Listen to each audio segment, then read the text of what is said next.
we can turn up as a pilot, put the drone up in the air, have a look at the screen, analyse that information and help the incident commander make their decision. I would say it's been a game changer for us.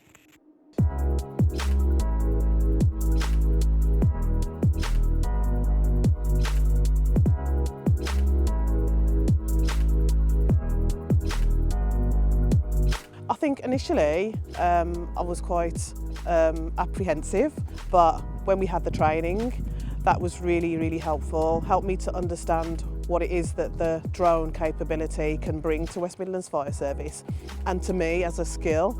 So I found it really interesting. Well, our original drone was called a Sky Ranger. I believe it cost in the region of about £50,000. So that was a fairly big drone. The Mavic 3s that we're currently using, they're really small, really agile, and the actual camera technology on it is absolutely second to none now. So I think if you look at the comparison, the drone does the same thing ultimately. It enables a camera being able to be put up in the sky, but I think it's the camera technology that's definitely moved on, and that's what people sort of notice the most, especially around the thermal imagery, which for a fire and rescue service is absolutely, you know, like I said before, a game changer. We bring a different perspective to incidents.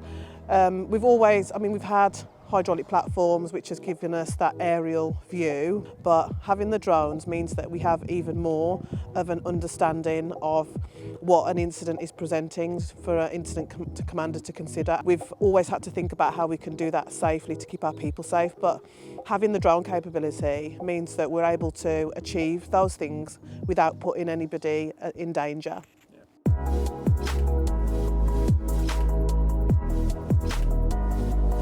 Our role is quite a positive role, especially when we have an outcome of that. Sometimes we work with the police, we do missing persons, and if it is that we're able to actually find somebody, it's just really good for us, makes us feel good, makes us feel that, you know, the capability has done its job, you know, and we are obviously the ones that operate the capability, so we've done our job. It's a really kind of exciting place to be. You know, the plan would be that we'd have a drone on every single fire station on the roof.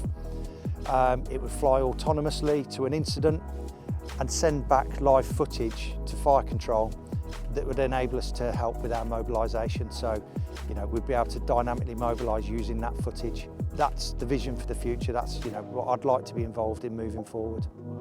In terms of what we can do to support incident commanders, incident and other work as well throughout the organisation, I think it's been really amazing what we've been able to achieve in a really short space of time, and I'm really excited for what we can do in the future. It's a big thank you really for the rest of the pilots. Without the rest of the pilots we wouldn't be where we are today, and I think the pilots probably don't get recognised for the difficult job that they do actually have to do. They're under a lot of pressure as well to fly that drone and make sure that they get the footage back to the incident commanders, and I think, you know, as a team we're quite close, and I think we'll only grow from here.